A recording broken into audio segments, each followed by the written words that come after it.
April 2000. I remember Kwebbelkop from a very long time ago. This guy used to be like one of the biggest when it comes to like gameplay videos and shit. And I hadn't thought of him in years. And I saw Sunny post this and just kept forgetting to watch it. And then as I was peeing, I saw it come up again. So I really want to see what happened. I checked his channel. Like, he still gets April like views. He has an audience, but I would wager a guess he's lost like 90% or 95% of his total viewer base. Because he used to average like 1 mil per video. He used to upload pretty much the exact same videos, and I guess something must have happened along the way. Because god damn. 5 million views. Oof. In the space of only 12 months, Kwebbelkop's viewership has fallen by roughly 90%. And we're going to outline That's what I speculated. I'm pretty good at eyeballing that kind of shit. I'm a YouTuber. I want to know more YouTubers. I want to get to know all the YouTubers. I want my friends to be YouTubers or people that are doing similar stuff. God, that sounds miserable. I don't know why people would only want to be surrounded by like-minded people. I can't stand that perspective. I think it's becoming more and more prevalent where people only want to be friends with everyone that shares the exact same opinions of them, and they can't be friends with people that think differently.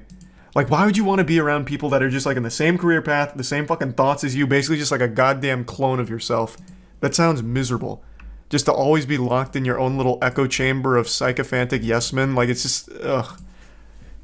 I think that'd just be miserable. I really do. Evident after forming a YouTube trio known as Robust, which included Kwebbelkop alongside 2 other familiar faces, Jelly and Slogo Man. Count of Kwebbelkop, Jelly, and Slogo being the best piece of evidence for the success they'd find as a trio. In addition to— How are the other 2 doing? Before we go on, I don't know the other 2. I haven't heard of Jelly or Slogo. Let's take a peek. April 2000. Let's see if it's just Kwebbelkop. Oh, it's all of them. Holy shit. 23 million, he gets about the same views as Kwebbelkop, who's on a 90% decline. Actually, less than Kwebbelkop. So it really just must be a thing of, like, the games aren't as popular anymore, unless they really did something that ruined them. So far, out of the 3 of them, it seems like Slogo's doing the best. People grow up. True. That's a big problem with making kids content. Your audience grows up, like, pretty quickly. I feel like things you watch when you're 14, you stop watching by the time you're, like, 16, maybe. But there's always going to be new kids coming into the mix. So you would always expect it to constantly, like, refresh itself, but I guess sometimes it just doesn't. Or, again, maybe something happened with this whole group. Not far enough, I was just curious. Kind of skipping ahead here in the manga. Only, ensuring that the one daily video was always of the highest quality. Every day I worked on it. Every day I studied it. I watched tutorials. I read articles. I spoke to people. I practiced, and every day I mean, did you really need to? Like, what articles are you reading and what tutorials? Like, did you sign up for Jake Paul's seminar on how to be a YouTuber? Because this is all, like, really standard stuff. Unbeatable GTA 5, you laugh, you lose. Fortnite vs. Real Life Challenge. Saddest Fortnite, try not to cry. I mean, like, he didn't need to really invest into the education side of YouTubing. He kind of just went with whatever was on the Explore tab. For the audience. I was making videos that my audience loved watching, right? So I asked myself, what does my audience love the most? Each of those clips from Kwebbelkop's discussion on the Legitimately Watchtime podcast also displayed just how switched on he was in terms of personal development and the correct attitude required in order to grow a successful YouTube channel. So if he had the correct attitude and mindset in order, why after 5 years of gaining an extremely consistent 100 million views per month, did this number drop to between 5 and 15 million over the course of only a year? Woman, please respect our privacy, thank you, which was accompanied by a video approximately 1 year later, conveniently just pretty good post about it, I suppose. Explaining the reason behind their breakup. Why did you guys break up? Well, as you guys might know, I'm from Amsterdam, the Netherlands, and Azzy is from Canada. And it was a long distance relationship. Once the honeymoon phase was over, we realized that we're 2 people from completely different places. However, it would still be a little far-fetched to blame Kwebbelkop's decline in viewership on nothing but this separation. Sure, he had one. Didn't they live together? Weird spot to pause this. Didn't they live together? I thought I vaguely recalled them living together. Like, long distance for 3.5 years. I mean, that's got to be a world record. Honestly, they should be very proud of that. Making that work for 3.5 years. That's a good run then. No shame there. 3.5 years on long distance. Fuck me, you made history. After 5 years of filming together, the robust trio being Kwebbelkop, Jelly, and Slogo would also slowly disintegrate. Oh no! Instead of playing with Geordie, who was busy making various Why I Left Jelly and Slogo, explaining that— That's the exact same thumbnail from the Azzyland breakup. This man only has one sad face? Come on! You studied articles, you read books or whatever about YouTubing. You know you've got to switch up the crying thumbnail. This one should have at least had like one of these, maybe like the shocked face. Like, you can't keep reusing this shit, Kwebbelkop. I see what's gone wrong here. Unbelievable. That as a result of making video after video with the group, each of which following a similar narrative, Kwebbelkop felt as though he wasn't growing due to a lack of creativity. I saw that my creativity was running out. I was just doing things with the group. I was going into that direction. I realized that I stopped growing as a person. He then began I don't think it was the group. YouTuber going by the name of Tiger, yet this would also end in another bit of drama. Oh, no. Me and Kwebbelkop got into a fight, and after this fight, I was pretty much left with nothing. Kwebbelkop found Tiger when he was still a small cop, offered guidance and growth to Tiger in exchange for part or full ownership of the channel. I'm like, this guy could be a really big YouTuber. If I would coach him a little bit, he has so much talent. Now this went exactly as planned in the beginning. They started playing together. Okay, that's kind of fucked up. I've never heard of something like that. 2 million views per month to 20 million views per month. Titled Why I Left Kwebbelkop and Tiger. Man, they're getting so much mileage out of this crying face from Kwebbelkop. That shit is being used and abused in every single fucking thumbnail here ever. My god. I will say though, one of his reasons for leaving that group is because he couldn't be as creative as he wanted to be. Well, I'm glad he did that, because now creativity is the number one thing I get when looking at the channel here. Look at all these. Content he's never made before. He was really able to unlock his magnum opus of creation here. They really held him back. Now he's spread his wings like a beautiful butterfly. I can't! But he was no longer friends Why? with Kwebbelkop. Do it! Everyone is asking the same thing. Why are you not uploading to Tiger, and what happened between you and Kwebbelkop? Well guys, it essentially boils down to one thing, and that is that me and Kwebbelkop are actually no longer friends. I feel hurt. I feel disappointed. That somehow Kwebbelkop had claimed ownership over Tiger's channel, as he would upload a video where he had cloned Tiger's voice and attached it to an AI, which would provoke another response from Tiger, who was once again insulted by Geordie's actions. He made this cartoon character, loaned my voice, and put it on the Tiger channel. Listen, Geordie, this cartoon version of you might be your best friend, but I'm not your best friend, okay? I'm not even your friend. And after Tiger... That's wild. Hold on, I want to see that. So he did a VTuber for this now? Oh, Liger. In today's... Oh wait, no, this is his new channel. Oh, I must have deleted the other one. Man made a VTuber and an AI speech pattern for him? Bro, that's evil genius right there. That's Galaxy Brain. What is the channel down? Does anyone know for sure?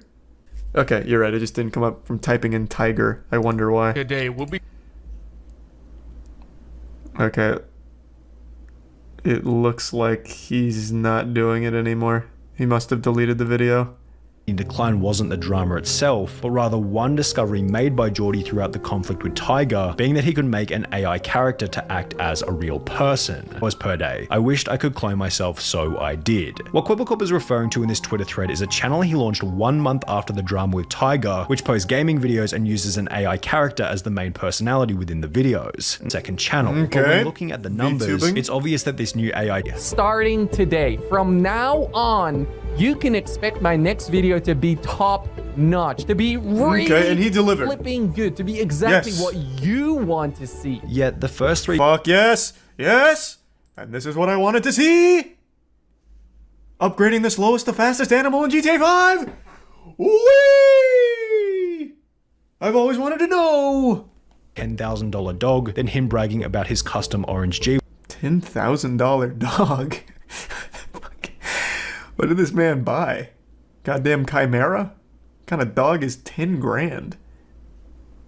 Okay, so then he started flexing. Okay, that's always the signs of insecurity and desperation coming in. wagon than him bragging about his $7.5 million penthouse apartment. Welcome to my $7.5 million penthouse tour. Let's see if this video can hit 100,000 likes. And it's just like, did it work? 6 months ago. Welcome to— Fuck! What is Quebblecop's community called? His audience? Cops and robbers? What are you doing? Only 35K? Now we'll never get to see more of his $7.5 million penthouse. Quebble flops.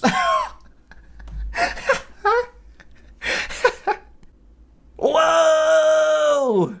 A piano with a Star Wars blaster poking out. What is this? A telescope? What the fuck is this? This golden gun thing. I'm just taking a brief tour here, if you don't mind. Oh man, look at all those fragrances. Terre de Hermes. This one's a replica. This one's not even the original. Okay, pour much? Yikes. Not even authentic. Why is this the most replayed? Because of this jar of urine? Oh, it's actually not this. It's the shower. You perverts. You Quebble flops. Ew. Perverts. I wanted to see him take a shower. Have some respect. Why would you post this, dude? Not only have you stated in the past that you apparently don't do YouTube for the money. I don't care about making an extra buck on YouTube. I don't care about the money. I really genuinely do not do YouTube for the money. But do you really think the audience wants to open up the YouTube app and instantly see something that makes them feel inferior to you? Do you think new viewers on I feel like a part of the family. Video section as products stems from a specific inclination to re-establish power, which might explain Quebblecop's motive to upload these off-brand videos. You just got analyzed on that one, Quebblecop. That is super true, though. You see this shit happen a lot with, I guess not necessarily streamers, because I don't think there's any, like, big streamers that have fully fallen off yet. But I've seen this on YouTube a few times with some of the big boys. Take, for example, like, Rice Gum. Though most of his content was built around flexing from the start, it obviously only had a shelf life of however many years he was on there for. I don't even remember now. But this kind of like flexing is always like in the death throes of that creator's channel. Happens all the time.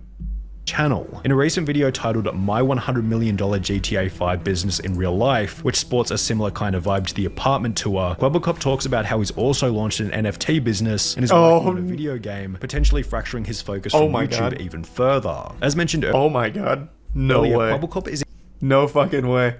He's in NFTs? Bro, this has to be like the last adopter of NFTs right now. Years ago, in August 2012, I had a dream. I was living in my mom's NFTs, baby. Just finished school. I was watching YouTube every single day, playing video games every single day. I thought to myself, what if this shit wasn't fungible? I called my mom and she said, Jordy, are you crazy? You need to go to I love games, but I hate funging. After quite a lot of convincing all day. At one point, things were going so well that Tiger said, you know what? I want to do things myself. Well, I just watched Sunny's video there. That's not really what happened. You guys just you had a falling out. You guys aren't really like friends anymore. It seems it wasn't necessarily a you were too good. You guys were too good. I'm gonna try it on my own. I still had the channel, which was dead at this point in time. So I said, well, if I want to continue the dream, if I want to build tons and tons and tons of channels that will flourish and shine forever, we need to remove the human element. Yes, it sounds crazy, but we need robots. We need computers. That's spoken like a man who really cares about the content. If I'm to own 5 million channels, I realize the weakest link is the goddamn human. Organic is cringe. Machines are the way I do it. So I hired this entire team to build VTubers with AI scripts. To pump out as much shit as I possibly can across 1,000 channels. We need VTubers. And that's when Blue was born. And this is the Blue team. A few of the Blue you'll never find out. We have a team which makes videos as a virtual influencer. If we want to start more channels, we can. We just start a brand new team who goes and makes videos as this influencer, as this virtual influencer. And you can start as many channels as you want because they all function under the same brand. It's like Spider-Man, okay? There's so many different Spider-Mans. Why do you view that as a good thing? Why do you view this situation as a good thing? I mean, for you, I get it because it's a lot of money, owning all those channels and all the ad revenue. But as someone who keeps presenting himself as a guy who doesn't care about the money and does it for good content, how can you possibly sit here and try and convince your audience of Quebble flops that this is a good thing? Just a million channels of completely soulless, generated scripts. This is so shameless. Holy shit. Huge risk if you invest a lot of money, and if one person leaves, the entire business collapses. Like, he's convincing his audience that people are the problem. It's about me. I'm running a business with I don't know how many employees. Anywhere from 50 to 100 employees work here. I'm providing jobs. I'm building cool products. I'm making people's days better. And this all started what a weird spin on it. Having a dream. Now That's such a weird spin. Where's the NFT portion? I must have skipped it somewhere. I thought it was going to be like the focal point, but it's not. It's actually much worse than that. The focal point is I'm going to make 1,000 AI YouTube channels in order to really fucking pump out content and ad revenue, which is actually worse than NFTs. So where was it in the video? Alright.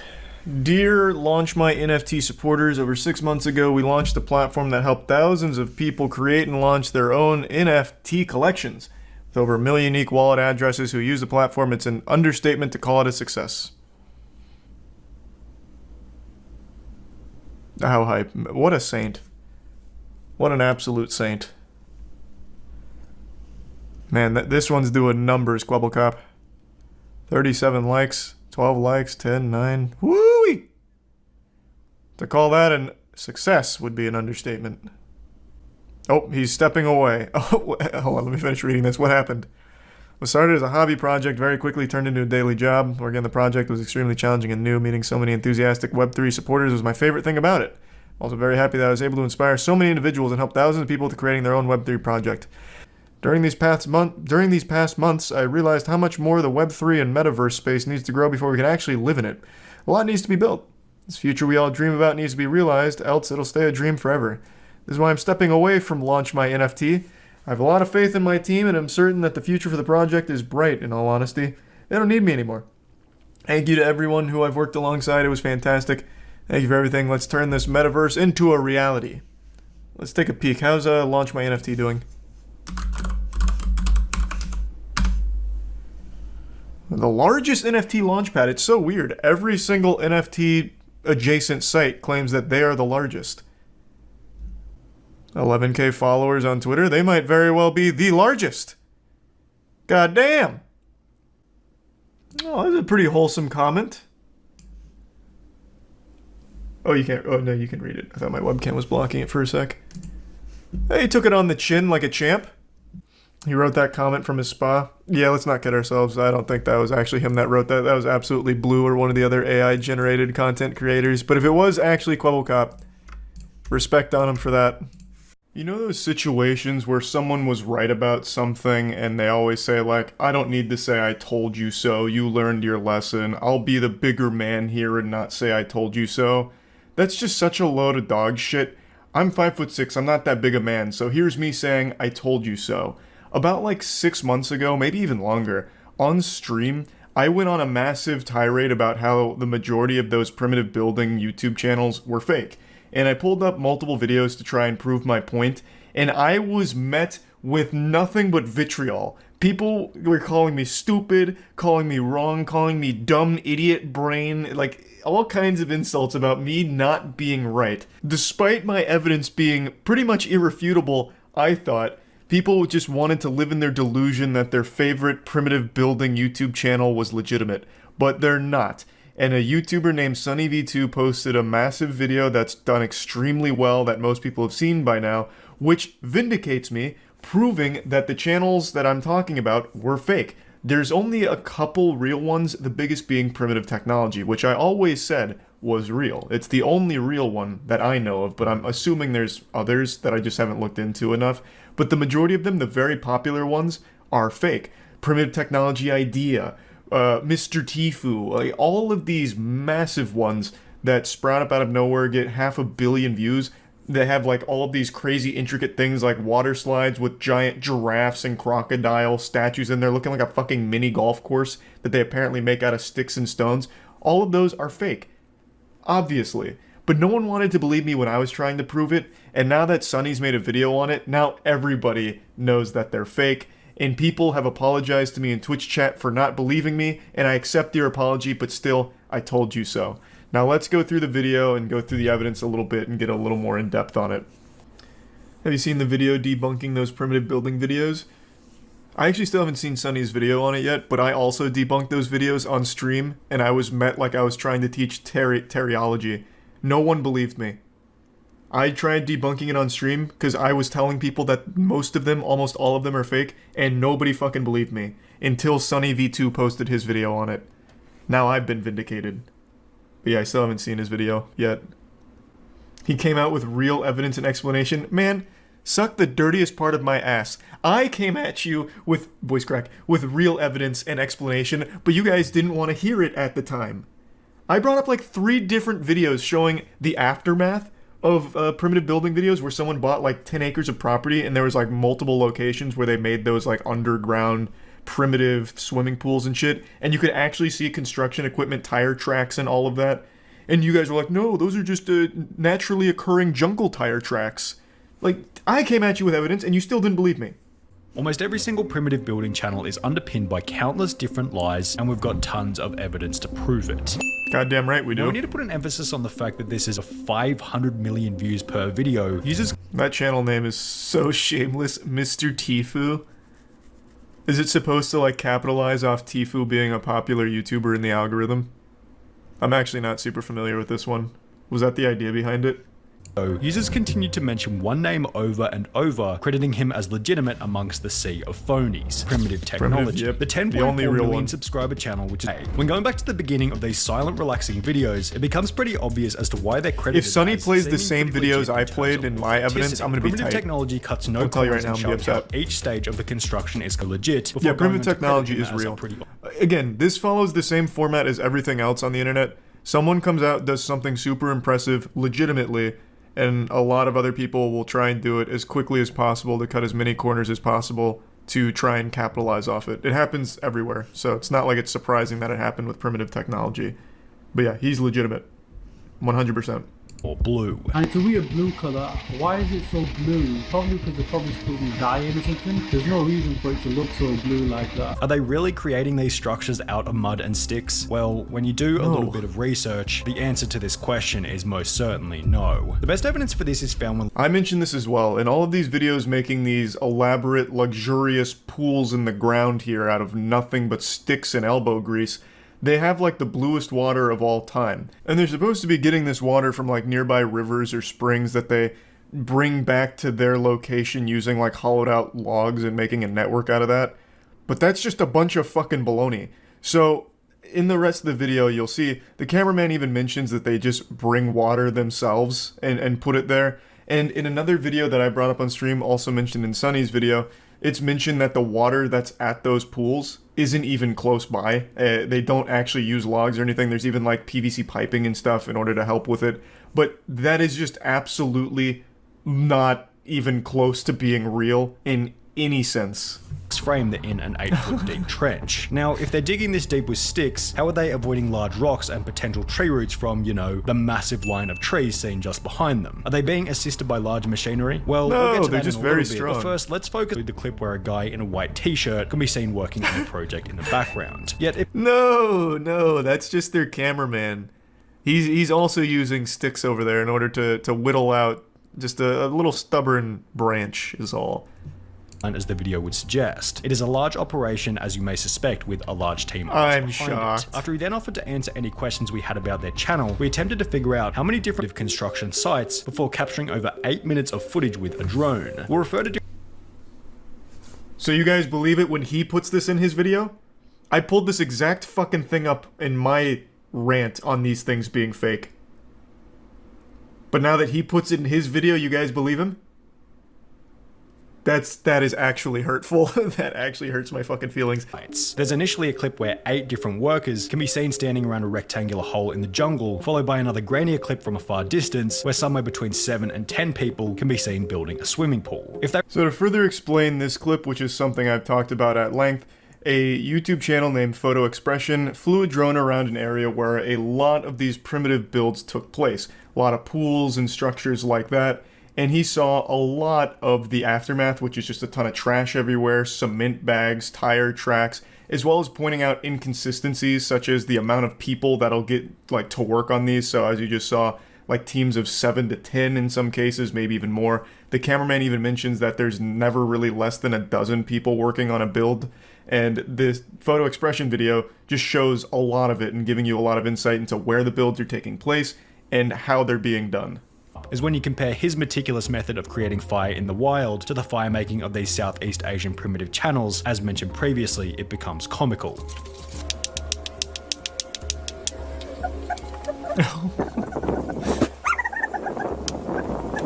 They slap a couple of rocks together before beginning an explosive well, they just have fire on better large logs rocks with no kindling whatsoever. John Winnon draws a big circle and begins to dig it out. Only in the next frame, suddenly there's spray paint on the ground that they forgot to rub out. Additionally, on the wall of the hole, these long smooth cuts can be seen which are completely incomparable to the cuts being made by the stick. No, he's using a bigger stick for those. Turns out obviously. Spray paint marks weren't the only thing that they forgot to rub out, as in the minutes that tire follow, tracks. excavated tracks can be seen here, yep. here, and here. So now you guys believe these are real tire tracks? Interesting. Weird. You guys just think I'm some kind of big fucking bumbling idiot who doesn't know what fucking excavator tracks look like. However, was that they forgot to take the actual excavator out of the top right hand corner. According to the email sent to us by the cameraman on one of these channels. I'm not gonna lie, I'm pretty sure I pulled up that same video and even I didn't notice the actual excavator was there. Yeah, well, you know, I hit more times than I missed in my evidence. But that would have been a really compelling piece for me, I think, I'm not gonna lie. The initial boring process, whilst incrementally we film the builders doing superficial works on the whole. I would have never the video imagined in it was the excavator this can be seen in big plain of an sight, industry, then though. goes on to strangely display the collection of concrete from a river, which is the exact same clip reused from the previous video. Now, why would they reuse the same clip twice in 2 different videos? Well, it's because collecting concrete from a river is completely and utterly bogus. Concrete doesn't grow in a river, according to a civil engineer who had commented on one of these. I will fully admit, I never really stopped to think about the gathering of concrete.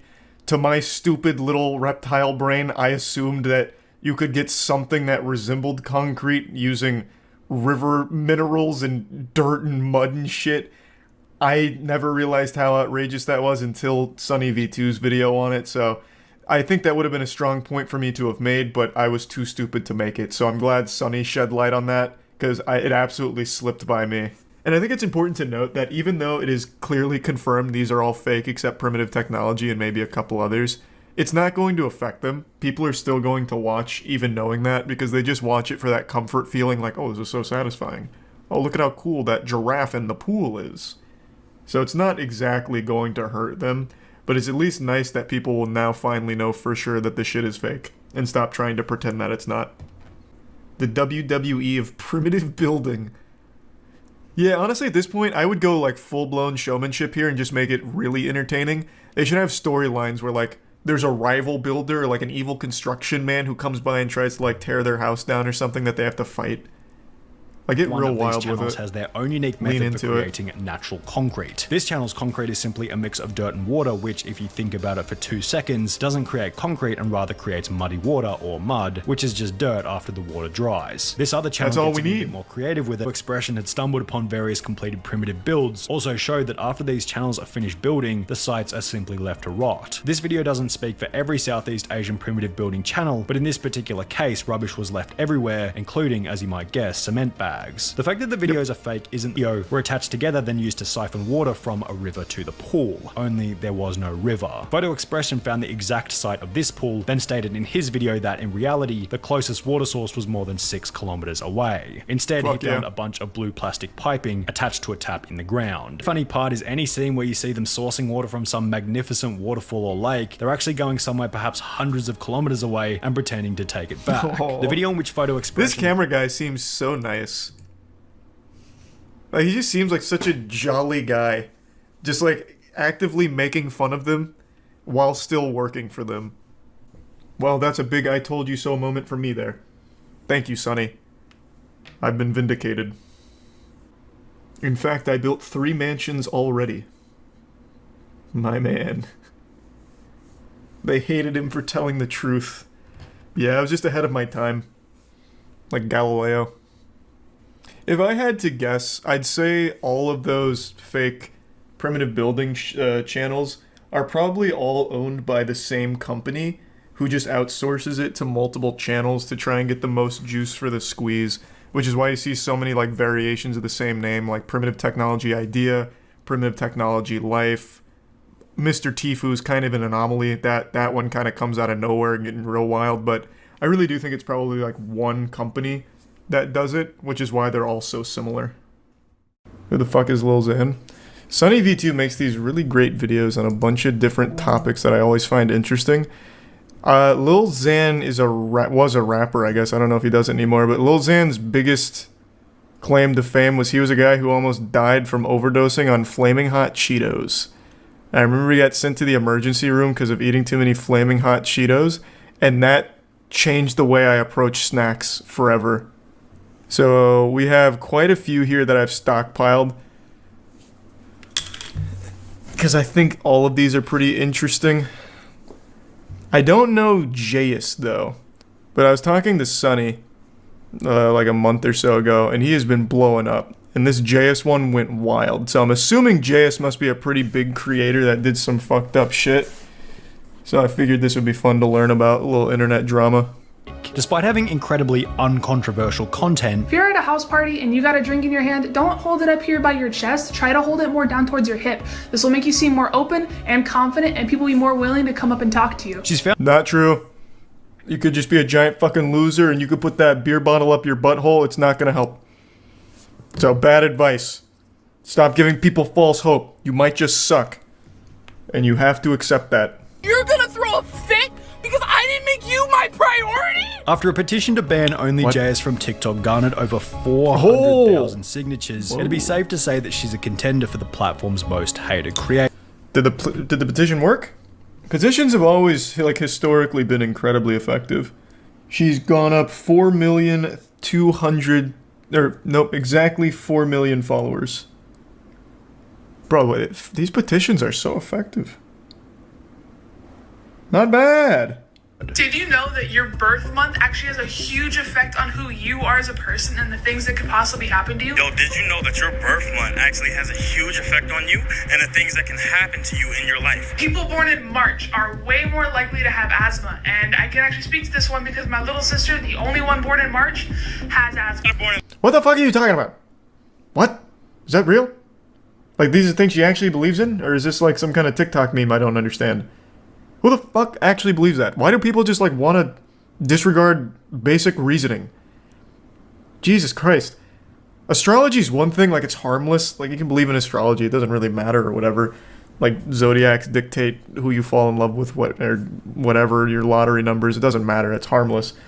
But do people parade it around as like actual real things? Like your birth month changes you? Or has an effect on your life? There's no way people actually like believe in that shit. Jonathan responded by stating that he'd simply found the information on Google, and as a result, OnlyJS was berated and mocked by her audience, with them stating that she was in the wrong. I have a hard time dealing with the negativity. I still don't know what to do. I don't think I've done anything wrong. Maybe you do, but honestly, I don't see it.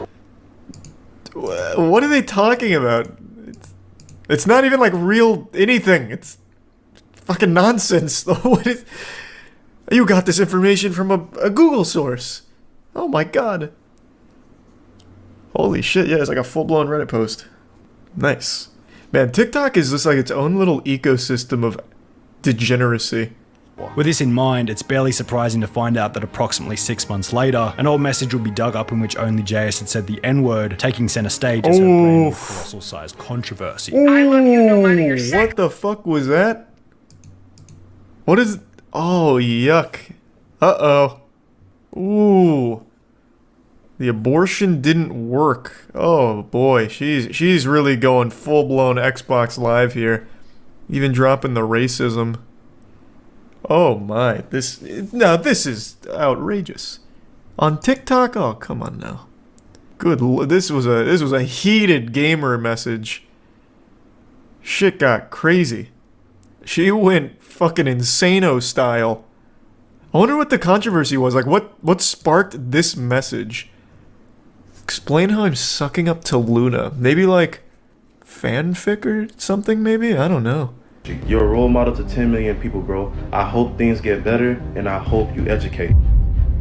How did she respond, I wonder? There were a couple of comments in support of OnlyJS, however, as a whole, and understandably, the response was mostly negative. The best way that JS could have responded to this expose would have either been no response at all, or a short, cool, oh my god, she's in a Rolls Royce.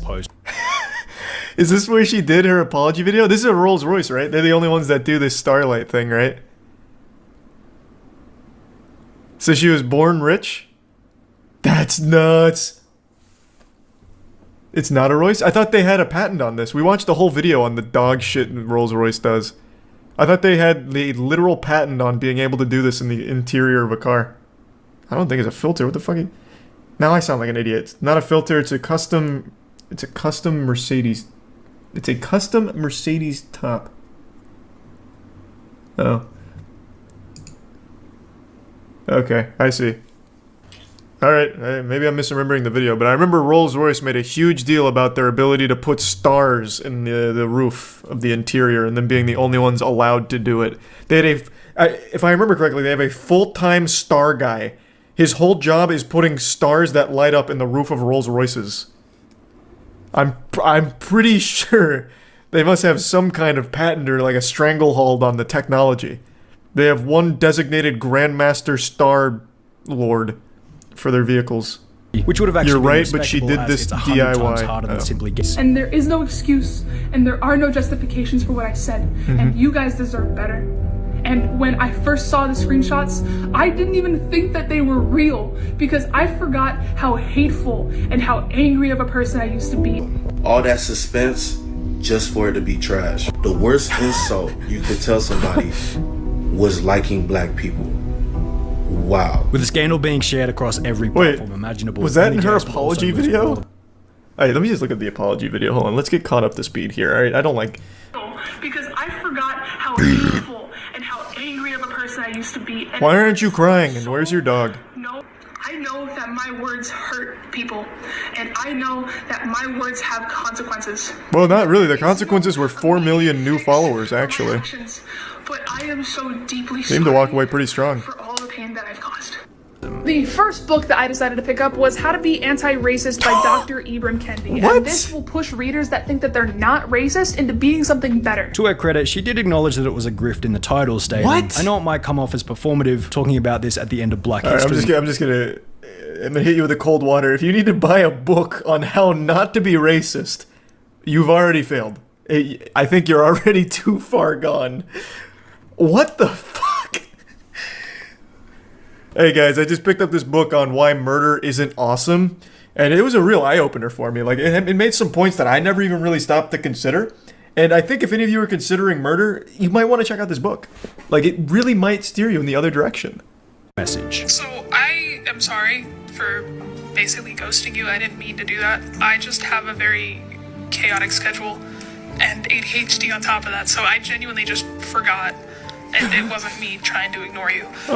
You could have just hit me up again, but instead you decided to go public and try to add public pressure onto me, and that's not cool, so I don't want to collaborate. Which will once again receive a response from Aunt Karen, explaining that she had emailed OnlyJS multiple times with no reply. You're gonna put it on me? In your voicemail, you said I should have emailed you again. Viral April 4th, Nation? I emailed you. How many times? That sounds like a do you scam. Expect me? And in classic OnlyJS fashion, she'd post another emotionally charged response to the drama. Today's episode of What Are People Mad at Me For Now? Not checking my emails in a a timely manner. I wish I was joking. I forgot to respond to an email from this creator that wanted to collab with me, and you know, instead of just like hitting me up again, they made 7 videos about it. Can you please leave me the f alone? I have a diet. This is like a Chris Farley sketch. That makes me forget things. I couldn't check my email because I was living in a van down by the river. For days.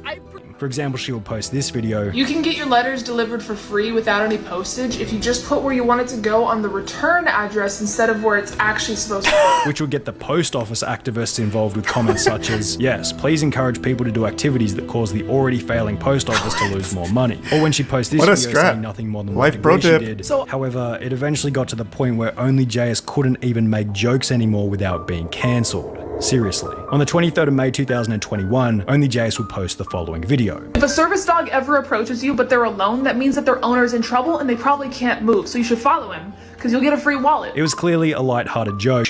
Can't believe this is still up. It's obvious that it's a joke, but some people may still do it. It could start a trend. What you post on the internet reaches so many people, and some of those people— What are you talking about? How often is a service dog going to be approaching people and lead them to someone who is injured? That surely can't be such a frequent occurrence that it could start a trend on TikTok. What in the fuck is going on over there? Like, it's not a good joke or anything. Like, it's just a pretty generic one. It's like something that your grandpa would send you in like an old email chain. But like, why are they pretending like it's somehow like a terrible thing? It's like, oh my god, someone might actually do this. I see a service dog like once every 6 months, maybe.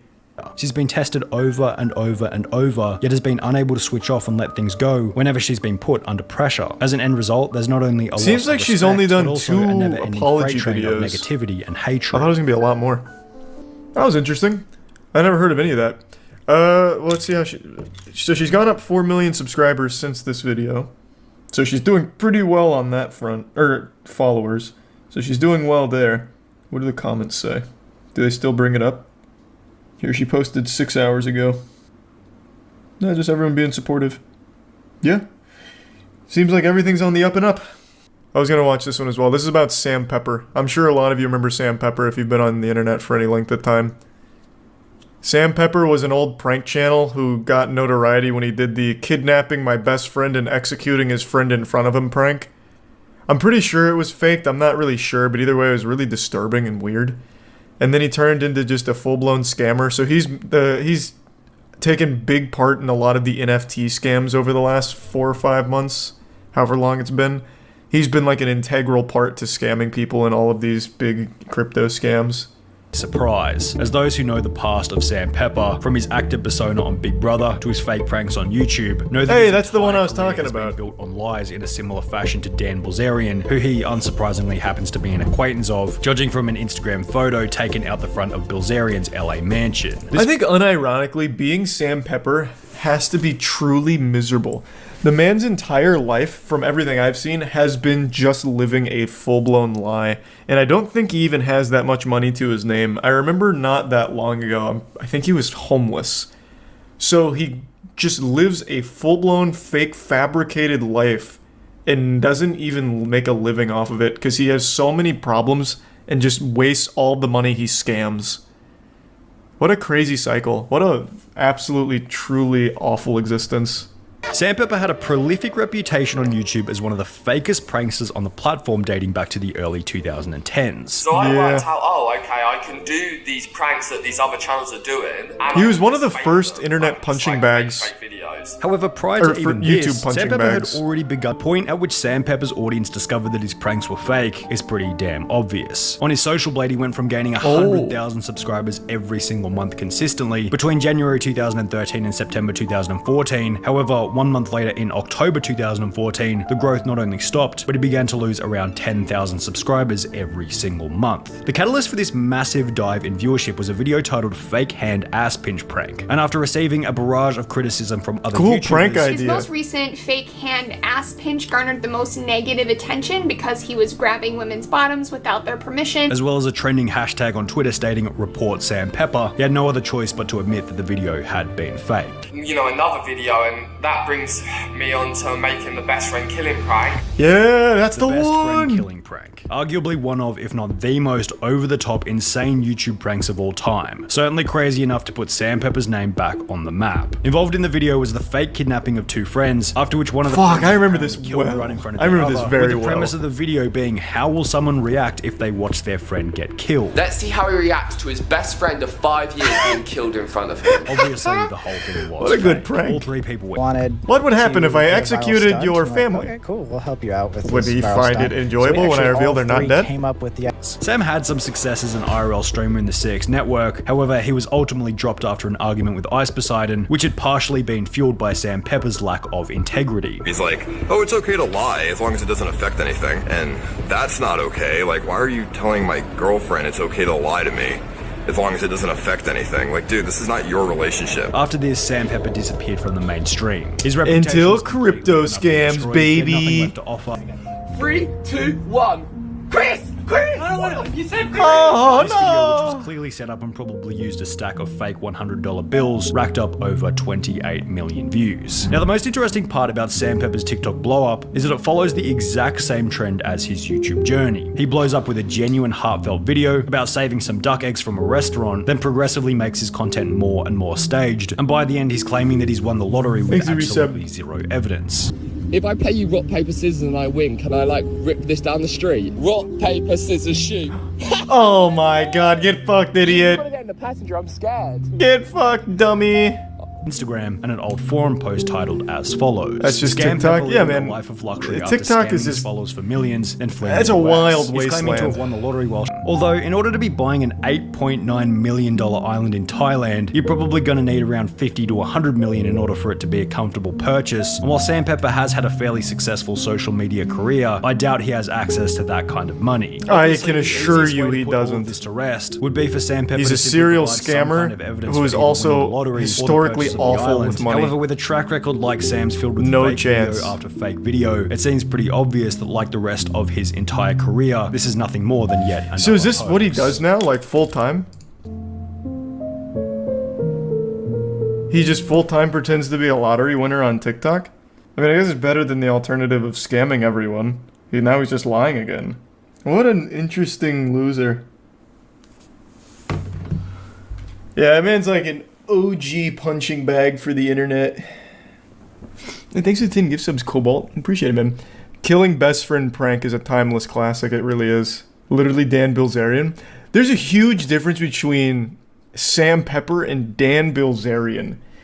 Dan Bilzerian was a massively rich kid from birth because of his dad.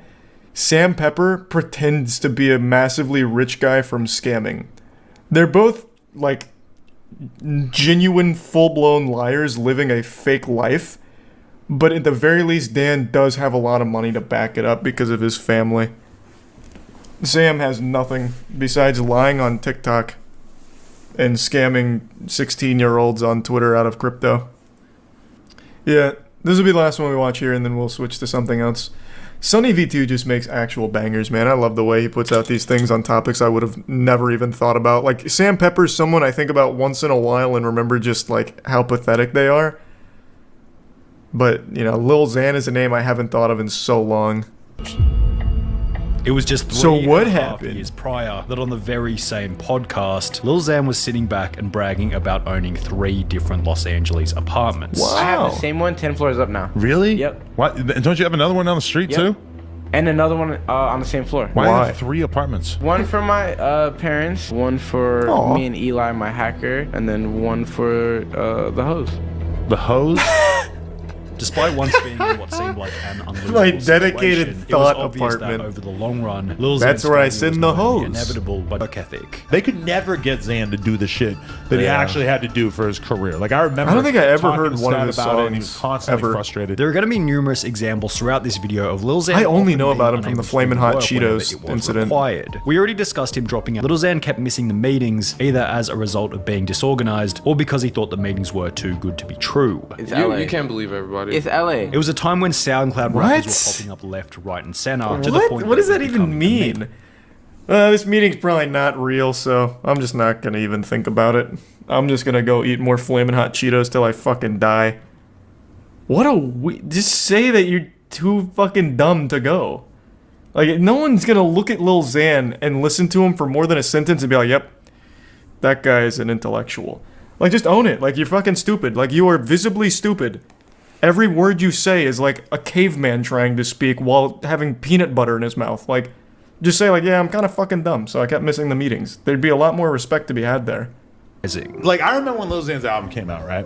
And I remember having a conversation with Stat and being like, what do you think of the album? Because it was pretty obvious that the album was bad. Xan put in like no work for the album. And I remember having that conversation with him. And if it was up to Stat, Xan would have been sitting in the studio recording every night, and instead he was just doing drugs and having random ass girls come over every night. The other issue might have been that after the insane success of his single Betrayed, Lil Xan might have been lured into a false sense of security about his future and talent as an artist. You have to keep working. What they don't tell you is that you coast, totally fine.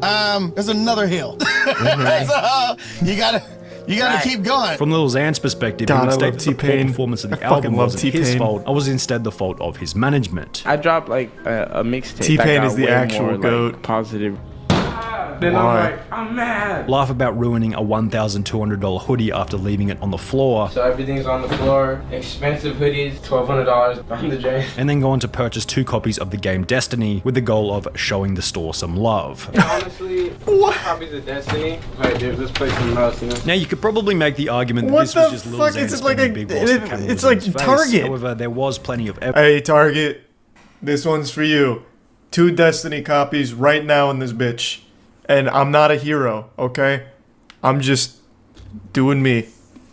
Alright, I am a hero. Fuck it, fine. Alright, you need an autograph? Okay. I'll take all my homies. I'll spend $700 to take 7 of my friends in there. Just to get Butterbean? Just to get Butterbean, and we did. And I don't film it or nothing. In addition to this, Lil Xan would take That's out a just loan to stupid. purchase a That's just Mercedes-Benz really stupid. G-Wagon, the price of That's which not even starting cool. at That's just around embarrassing. It's not a flex. $130,000 It's sad. I'm about to get a G-Wagon. Nice. My favorite car, dream car. Now, if we ignore the fact that Lil Xan would go on to key his own car whilst angry at a later date, I just did this to my car. Why? What the fuck? Scratched it, keyed it up. I just bought it. Keyed all the way.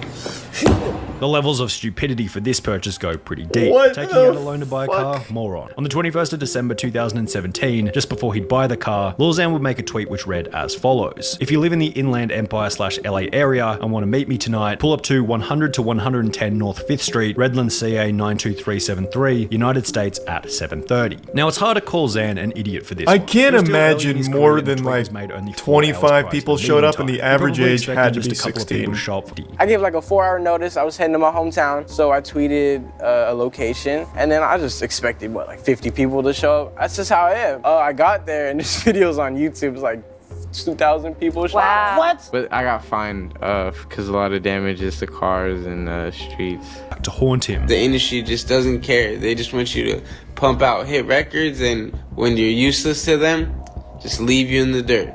You know. In this video, Lil Xan would That blame is true. his He is sober absolutely right businessman about that. manager Stat Quo for Very fueling true. his drug addict gang member. Oh, you're a snitch now, bro. He didn't make you do that. All this stuff. Like, bro, how am I a snitch? Did I go to court and rat on my gang? I don't have a gang. You can't snitch if you're not a gang member, bro. Miss me with that. I'm trying to help other artists in particularly my similar situation. In the Instagram live stream, Lil Xan would also reveal that his manager. I paid literally, it's all my money in the car, and he won't give it to me. Without $30,000 to take full ownership of his G-Wagon, a declining follower count across each of his social media platforms, and no new music in over 7 months, it seems like this could possibly be the end for Lil Xan's career. No, he's about to make a big comeback. I feel it. Man, I didn't know. Why didn't he talk about the Flamin' Hot Cheeto moment? I don't even know Lil Xan from his music. Back in, it must have been like 2019, maybe it was 2018. There was a big story that broke about Lil Xan of how he went to the hospital in the actual ER because he ate too many Flamin' Hot Cheetos and it made his tummy hurt. That's the only reason I know him. He's pumping a crypto scam on his Insta story right now. That is the most, like, 2021, 2022 shit ever. Everything's going wrong. Hey, you guys see these NFTs? Like, what's up? Hey, well, I have legitimately never in my life been a Pizza Hut fan, even as a kid. I've always found them to be a super, super mediocre at best pizza. I think it's a tier 1. Harlow in the prime, Hayden, Epic in the resub, BN and Blunt. The Bits Doom in the prime, Airsoft in the resub, Minty and Seth. We see, we saw that earlier, Fate.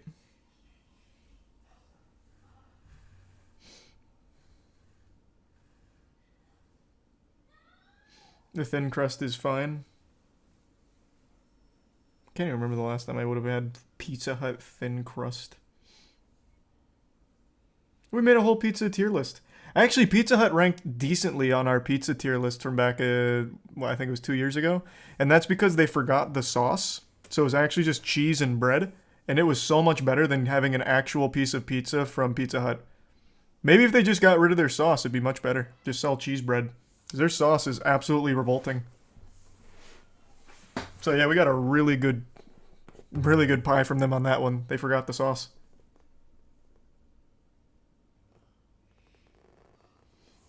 Thanks, resub Lando and Stratty. But I think no matter what your tastes are, regardless, we may have our difference of opinion on pizzas. I think we can all agree Little Caesars is inedible. I'm pretty sure that's just one of the unifiers. It must be a money laundering thing. Because there's no shot there's a human being that actually likes Little Caesars. I'm sure we can all agree on that.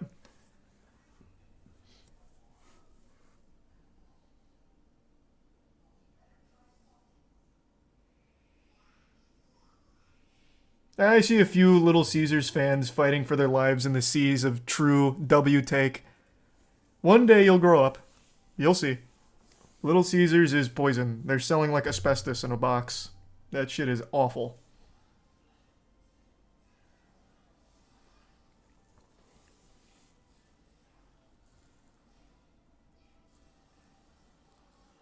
Thanks to the resub Shooter and the Bits Doomed.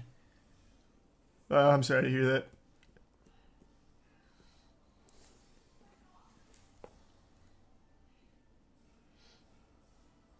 What's wrong with Little Caesars? Legitimately, everything that could go wrong with a food item goes wrong for Little Caesars every time you order it.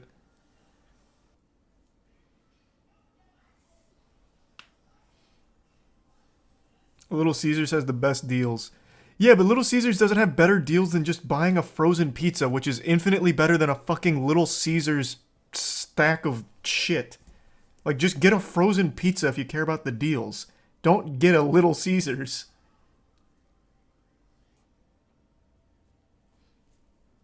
School lunch is better than Little Caesars. I'm not kidding. Any pizza is pretty much better than Little Caesars. The only one that is comparably bad is Hungry Howie's, but no one ever talks about Hungry Howie's, so it's probably not even worth mentioning.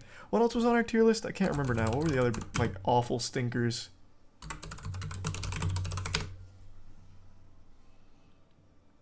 This episode... God damn. It's been 2 years since this one. Alright, let me see. What were the other, like, really bad ones?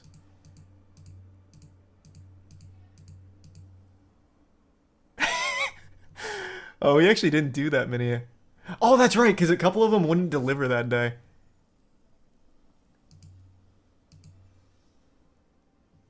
Yeah, here. This was the final for our pizza tier list. Damn, we only had 7? I thought we did like 9.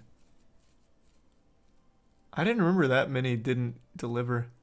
It's not even, I won't even bother bringing it up. It was Papa John's, Pizza Hut, Domino's, Hungry Howie's, Marco's, Chuck E. Cheese, and Little Caesars. Little Caesars was by far the worst, and it's not even close. We absolutely should update this. I thought we had more.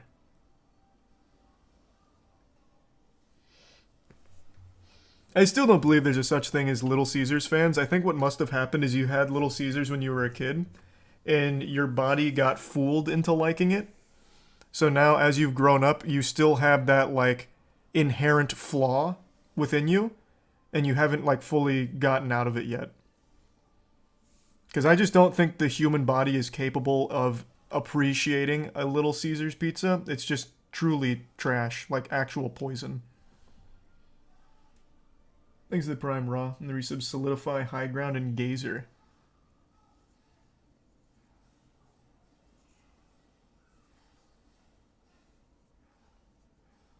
The crazy bread's good though. Crazy bread isn't bad, you're not wrong. I'm talking about the pizza though. You can't just be like, yeah, the pizza sucks, but Little Caesar's great because everything that's not the pizza. Like if you just get the bread, that's fine. Yeah, the bread's fine. Isn't the best, but isn't the worst considering it's $5. Frozen pizzas are $5 and they're just as fucking, like they're much better than Little Caesars. It is the worst. I actually cannot think of a worse pizza. I can't. It's $5 and is the worst pizza. If you ate your $5 bill, it would probably taste better than eating a piece of Little Caesars.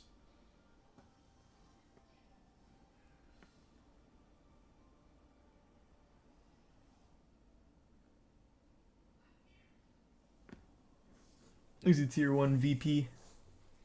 And the Bits Demon.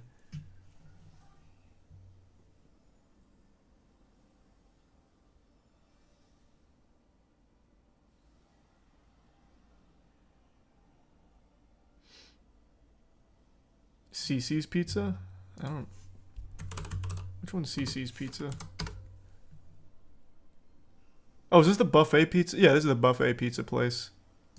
This is the one that gives you, like, the, pizza sticks, isn't it? There's a tier 1 green and the resub Snowy.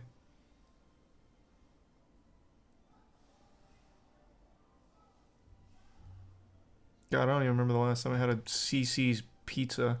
I don't remember the last time I even saw a CC's.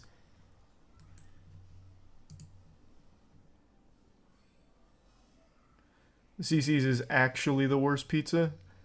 Maybe, I mean, maybe it's somehow worse than Little Caesars, but they'd have to actually be serving you legitimate sewage in order to beat Little Caesars. It'd be competitive.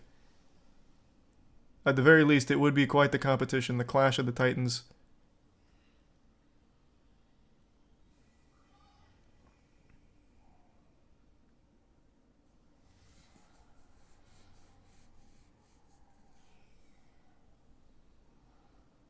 CC's went extinct. Yeah, it seems like it. It doesn't seem like there's a whole lot of those left. Order both and try them. Yeah, I can try them both. I'll just need a bucket nearby to puke from the Little Caesars. Maybe the CC's too. That would be interesting to put the two worst head to head and see which one's like actually supreme.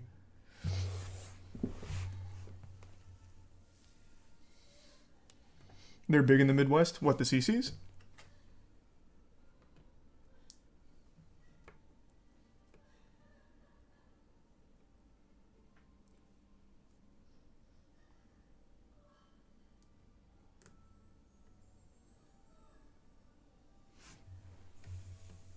Have you ever heard of Rascal House Pizza? No, it sounds like a local chain for you. I've never heard of Rascal House Pizza. That's a new one. Doesn't inspire confidence.